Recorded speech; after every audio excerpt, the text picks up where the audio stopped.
na kung gaano kalaking kasalanan ko sa'yo. Marilyn, patawarin mo ko, anak. Sana po, kailangan ng nanay ko po. Sana po, magkapatid na si Darling at ang kanyang nanay, no? Ako nang bahala sa asawa mo. I'll keep an eye on him. Mas maganda kung dito ka na lang at asikasuhin mo yung birthday party na anak natin. Nakapasa po ako doon sa Science High School. Gusto ko sa private school yung pumasok. Wala akong pakialam sa anak-anakan mo. Gusto mo ba? Sabihin ko sa asawa mo kung anong tunay na pagkatao ng anak mo. Ano ang tungkol sa apo ko? Mama! Andito ka na pala. Akala ko naman ka pa sa party. Eto ako, oh. Oo nga.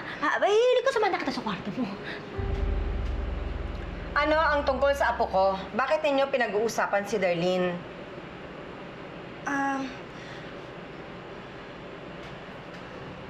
Giselle? Gusto mo ba ako pang magsabi kay Tita Charito? Aida, please.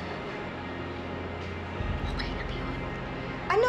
Tita, kasi si Darlene po at saka si Giselle, nagkaaway po sila. Nasigawan po niya eh. Diba, Giselle? Oo, Mama. Ano bang bago? Kaya malayo sa'yo ang loob ng apo ko dahil lagi mong kinagagalitan. Kawawa naman. Nasaan na si Darlene? Darlene? Darlene? O paano?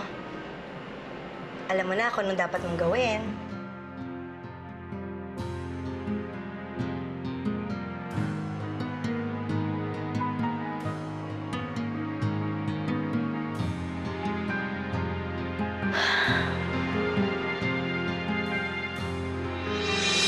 Ito susuot ni Darlene when she greets her guest. But before the blowing of candle, mag-change siya ng costume into this. Okay, good. Very good. Ikaw nang bahala. Basta ang gusto ko, magmukhang prinsesa ang apo ko sa birthday niya. Okay? Daddy, pwede pengi po dalawang invitation? Sure. Para saan? Hindi ba binigyan na natin ng lahat ng mga classmates mo ng invitations? Sino pa, Iha, ang gusto mong bigyan? Si Jerome at Marilyn po. Ha? Yung mga anak ng Sebedora? No? Hindi ako papayag. Mama naman, pagbigyan mo na yung bata. Party naman niya yun eh. Hayaan mo na lang siya mag-imbita ng mga bisita niya. At ano na lang ang sasabihin ng mga bisita ko? Na hinahayaan ko ang apo ko na makihalubilo sa mga batang gusgusin? Darlene, hindi ba sinabi ko na sa'yo, layuan mo sila dahil hindi mo sila ka-level. Amo ka, trabahador sila. Mama, you're upsetting Darlene. Sinasabi ko lang naman ang totoo. By now, dapat malaman na niya ang kalalagyan niya sa lipunan. Anak, hindi lahat ng mga tao ay pantay-pantay. Merong nasa ibaba, merong nasa itaas. Ikaw, nasa tuktok ka. Dahil isa kang karbonel, you should stick to your own kind. Gusto mo ba talaga silang imbitahan? Okay, kung talagang gusto mo, sige, pumapayag na ako. Pero yung Jerome lang, para wala na rin masabi ang si Aida. Not that Marilyn. Have you seen her face? Baka isipin ng mga tao Halloween party ang pinuntahan nila. Gusto mo ba na maging Halloween party ang birthday mo? No. Eat your cake. Sobra naman si Madam. Ano bang gusto niyang gawin ko sa bata? Gusto ba niyang ikulong ko? Pasensya ka na, Perlita, ha? Alam mo, sumusunod lang naman kasi ako sa utos nila eh. Basta wag na lang muna kayo magpakita hanggat may bisita pa. Kayong dalawa ni Marilyn. Bakit po si Jerome inimbitahan sa party ni Darlene? Ako hindi. Gusto mo, hindi na ako matin sa party? Ay, wag na. Pumunta ka na lang. Alam ko kasi malulungkot si Darlene kapag wala ka sa party niya. Hayaan mo na, anak. Ganito na lang gagawin natin. Pagkatapos ng party ni Darlene, tayo naman ang lalabas. Tayo magse-celebrate. Gusto mo ba yon? Opo. Oh, eto. Bukas ko pa sana yan sa'yo ibibigay. Pero ayoko na malungkot ka. Ako mismo pumili niyan. Happy birthday! Thank you, Jerome. Ganda ba? Oo. Wow! Tulungan ka ni nanay.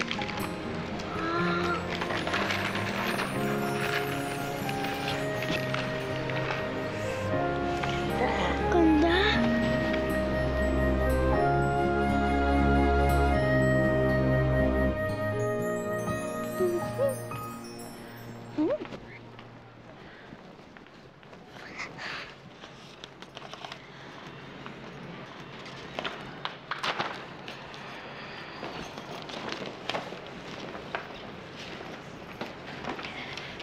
Bakit ginagalaw yan? Gift niyo po sa akin, Mommy. Hindi to para sa'yo. Hindi mo dapat ginagalaw ang hindi para sa'yo. Kapitang bata. What's going on? Lola, sorry po. Hindi ko naman po alam na kala ko gift sa akin yun ni Mommy. It's okay. Don't cry. Go back to your room. Inaway mo na naman ang anak mo? Sinuway ko lang naman ho siya, Ma. Ba kasi yan? Marlene? No wonder. Yung anak mo nakikihalubilo sa mga servidor. May pinaggayahan. Naawa lang naman ho ako kay Marilyn. Birthday din ho niya kasi ngayon eh. Naawa ka kay Marilyn. Pero sa anak mo hindi. Dapat mas iniintindi mo ang sarili niyang feelings. Because she is your own daughter. Hindi ba?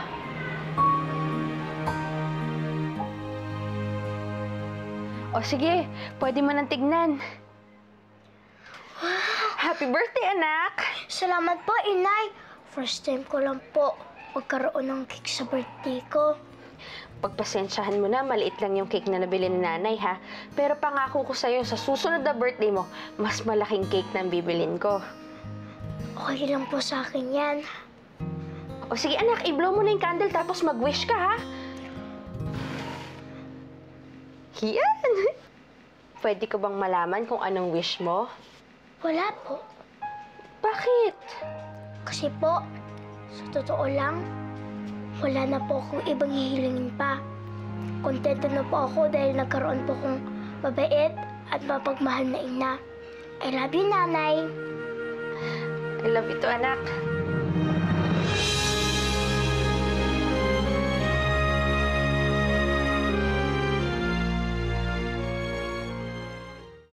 Matlita? Ay, Ma'am Giselle. Tessie, Opo. pakibigay na lang to kay Marilyn, ha? O sige po. Salamat. Sigurado ka bang okay ka lang dito? Opo, huwag niyo na po akong alalahanin. Pag-aaral po muna ako dito. O sige ha, babalik muna ako doon.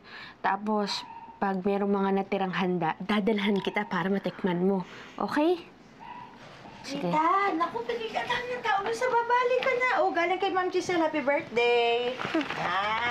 Ba, tignan mo nga naman. Anak ko, naalala pa ni Ma'am Giselle ang birthday mo. Dali, buksan mo na. Yan nga natin. Tulungan na kita. Ba, anak, ang ganda ng regalo sa'yo, ha? Wow!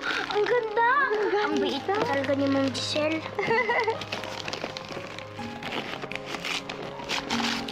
Yan. Tulungan kita. Ayan, ayan. O, ayan, para malaro mo na. Sukal na. O, ayan, anak. Uy, Kakatuwa ang naman. ganda.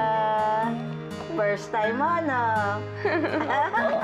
O, pelita, halika na dali. Ang daming tao sa baba. Sige, anak, ha? Dito ka lang, ha? Po. Dali. Balik ako mamaya. Mabubulil ko na naman kami, madam. Ganda.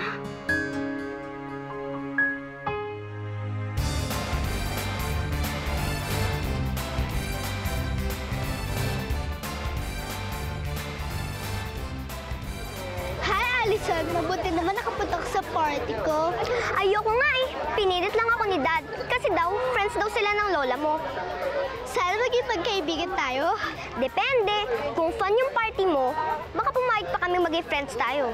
Pero kung baduy, forget it. Let's go, girls. Have some ice cream. Ako talaga ang mga bata. Ice cream ang gusto. Darlene, Iha? What's wrong? I am glad nakikipag-usap ka doon sa anak ni Ernesto. They think I'm baduy. Of course not. Mamaya kapag nakita pa nila ang second gown mo, I'm sure maiinggit sila sa'yo kasi mukha kang prinsesa. Tingnan mo sila.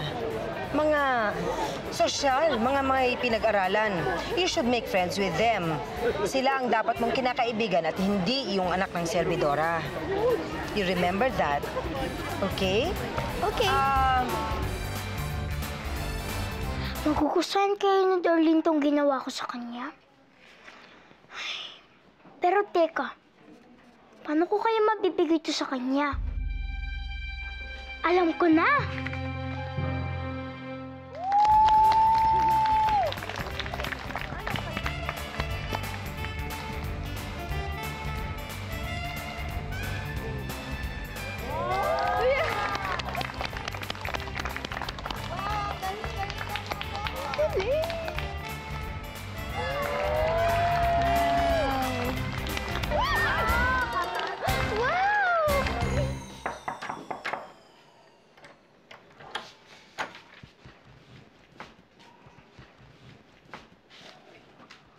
Wow! Ang ganda naman ng gown ni Darlene. Parang suot ni Cinderella. Kasya kayo sa akin to?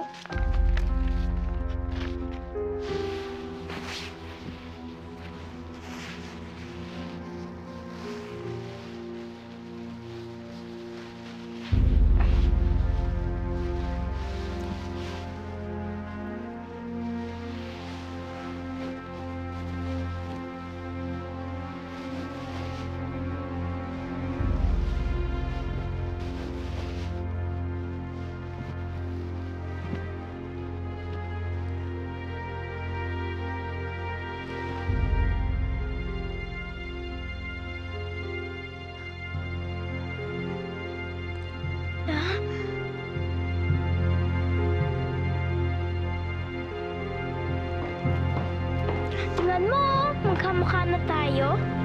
What the hell are you doing here? Ha? Hubarin mo yan! Bakit suot-suot mo yan? Ay! Hubad! Hubad!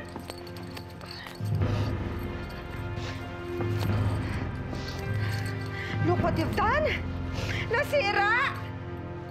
Sinira mong bata ka! Sorry po. Gusto ko lang naman po makaramdam kung paano maging prinsesa eh. Naging prinsesa? Nakita mo na ba ang pagmumukha mo sa salamin, ha? Maski kailan hindi ka magmumukhang prinsesa dahil pangit ka!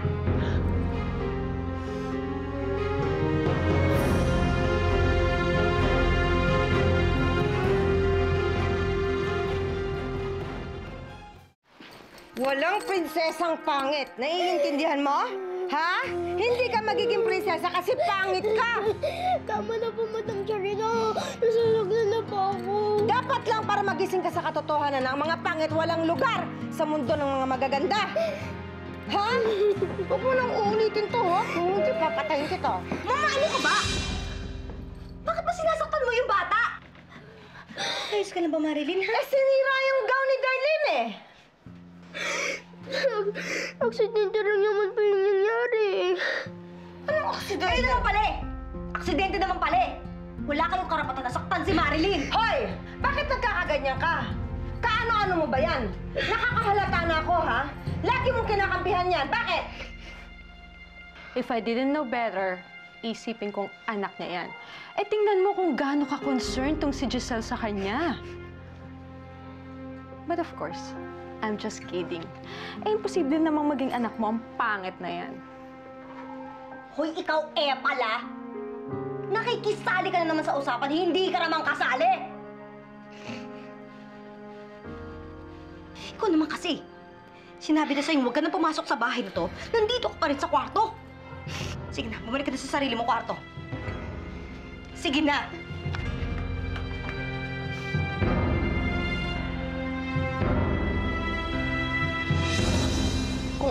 kasalanan ng bata, hindi nila dapat ginanon. Bata lang yan. Anong alam niya? Bakit kailangan nila ipahiya? Isa pa yang si Giselle, ha? Kala ko iba siya. Pero pareho lang pala sila ng biyanan niya. Meron pa siyang nalalaman pabigay-bigay ng regalo. Perlita, huminahon ka. Huwag mong hayaang pangunahan ka ng emosyon mo. Kahit sabihin pa nila na sila ang nagpapasweldo sa akin, wala silang karapatan na saktan yung anak ko. Nay, huwag na po kayo magalit. Ako naman po may kasalanan ng lahat eh. Sinukat ko yung gown. Gusto ko maging princess. Pero hindi pwede kasi pangit ako. Anak, hindi. Hindi ka pangit, anak. Hindi. Nay, huwag ka na po magsinungaling. Alam ko naman na pangit ako. Kaya hindi nila ako gusto eh.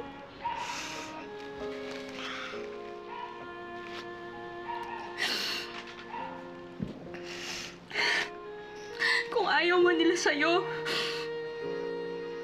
hindi yun dahil sa may mali sa'yo. Anak, wala kang kasalanan. Kung meron man dapat sisihin dito, ako yun. Kaya patawarin mo ako, anak. Patawarin mo ako na nagman ako sa itsura ko. Kung pwede lang kitang protektahan sa lahat ng mga tao, sa mga kasamaan nila gagawin ko. Kung pwede lang na ako na lang ang alipustahin nila at sakatan. Ako na lang, dahil ako may kasalanan, hindi ikaw, anak, hindi. Kaya huwag mong sisisihin yung sarili mo. Para kay nanay. Walang mali sa'yo, anak. Mahal na mahal kita. Para sa akin, perfecto ka. Kahit anong mangyari, hindi kita pagpapalit. Mahal na mahal kita.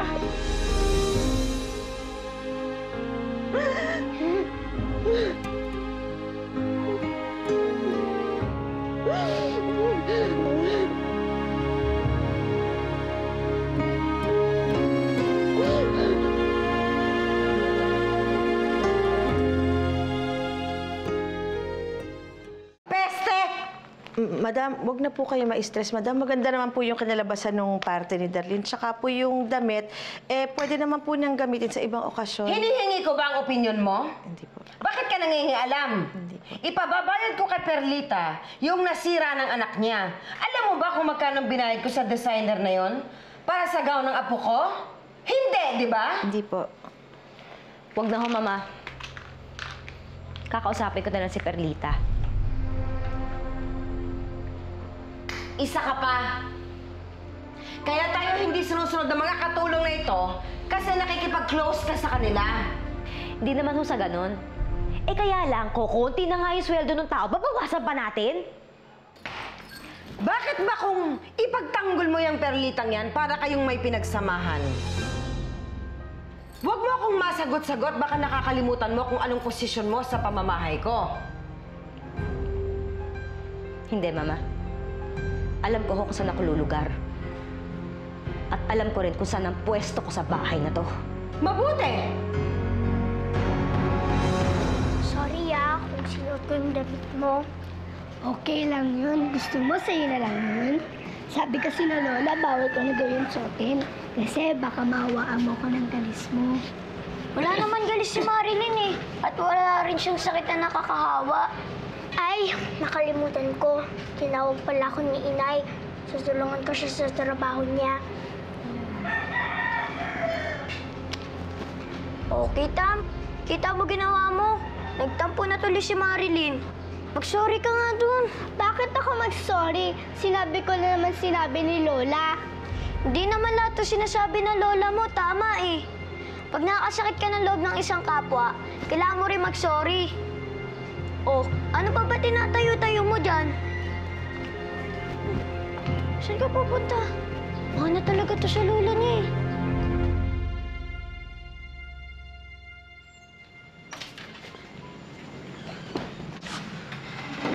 Oh, bakit kaya ng itsura mo? Mukha kang Biyernes Santo. Hindi po sisi ko nga po eh. Anong ginagawa na naman ng batang yan sa loob ng pamamahay ko? Pagmula sa araw na to, ayoko nang makita ang pagbumukha niya sa loob ng bahay. Baka mamaya pag nakawala naman niya si Darlene.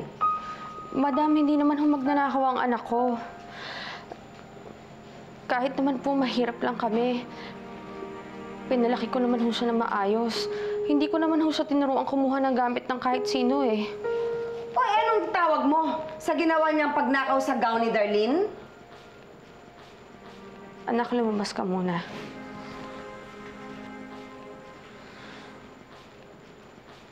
Madam, humihingi ako ng dispensa sa nagawa ni Marilyn. Kung payag din ho akong ibawas nyo na lang sa sweldo ko kung magkano man yun. Pero isa lang naman ho ang pakiusap ko. Huwag nyo naman pong minamaltratong bata. Ang kapal ng mukha mo. Ako ang amo. Alila ka lang.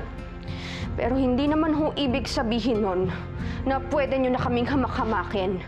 Hindi nyo naman nabili ang buhay namin para pagsalitaan ng ganyan. Bakit kung magsalita ito? Bakit? Sino ba ang nagmakaawa na bumalik dito? Kung hindi mo nagugustuhan ang tono ng pananalita ko, di lumayas ka! Bitbitin mo yung anak mo! Layas! Ano pang tinatayo-tayo mo? Layas! Layas!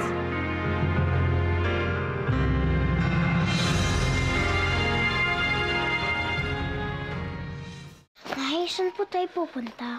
Hindi ko alam, anak. Basta ang importante, makaalis na tayo sa impyernong lugar na to. Napalaysa po tayo dito. Dahil po sa akin, gusto niyo po, kausapin ko si Ma'am Michelle na huwag kayong paalis sa trabaho niyo. Hindi. Mabait po siya. Baka pagiging niya po tayo. Hindi, anak. Aalis na tayo dito dahil hindi ko na masikmura ang ugali ng mga tao dito. Mas gugustuhin ko pang mawala ng trabaho kaysa yung makitang inaapi-api ka ng mga karbonel na yan.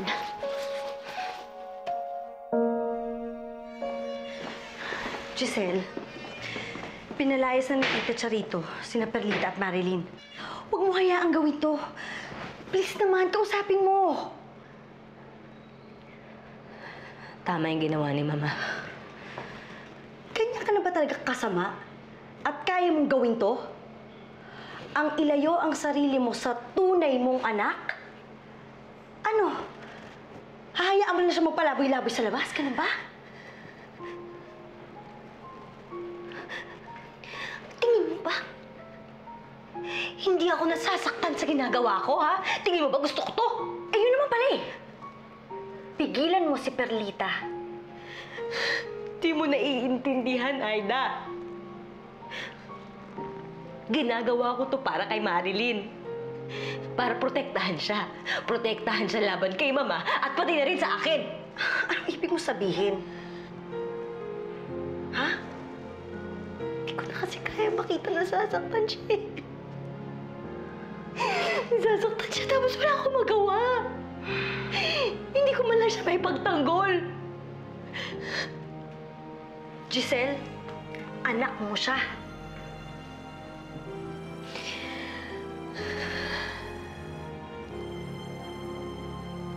Hindi na. Nung pinamigay ko siya, ipinamigay ko na rin ang karapatan ko sa kanya bilang ina. Hindi na ako ang ina niya. Hindi ko na rin siya anak. Anak na siya ni Perlita.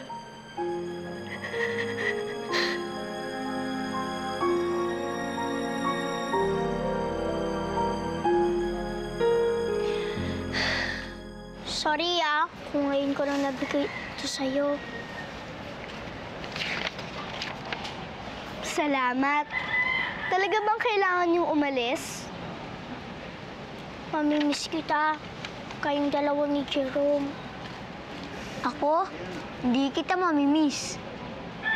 Kasi sobrang mamimiss kita.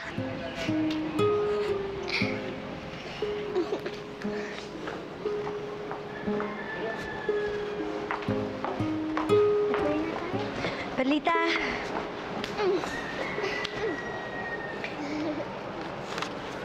Galing kay Giselle.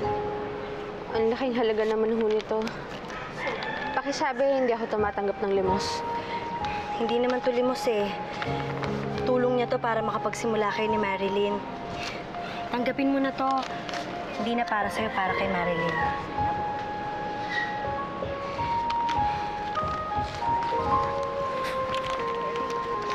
Halika na, Marilyn. Bye, Marilyn. Bye, Nanay Perlita. Marilyn.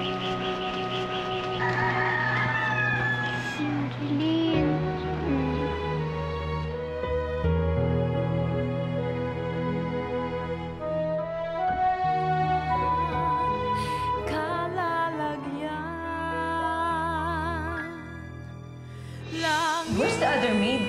Yung pangit. Pati ba naman problema ng mga katulong? Kailangan mo pang alamin? Magsisimula tayong uli. Wala na sa mga karbonel. Ang importante, kung kasama po tayo. Gagawin ko ang lahat. Mairaos ka lang. Dalawang extra rice coming up! Marilyn na. Ma'am! Kain kayo sa amin! Yak, huwag mo nga kawakan. Meron kayang magkakagusto sa akin kahit ganito yung itsura ko? Resort mo ba ng bagong resort na ginatugod sa San Carlos? Yung Lax? Big time may-ari. Ah, ganon? Kilala mo? Carbonil? Carbonil? Carbonil. Higit sa panlabas na anyo, ang sukatan ng tunay na kagandahan ay ang kabutihan ng loob. Kaya, bitawan niyo sa...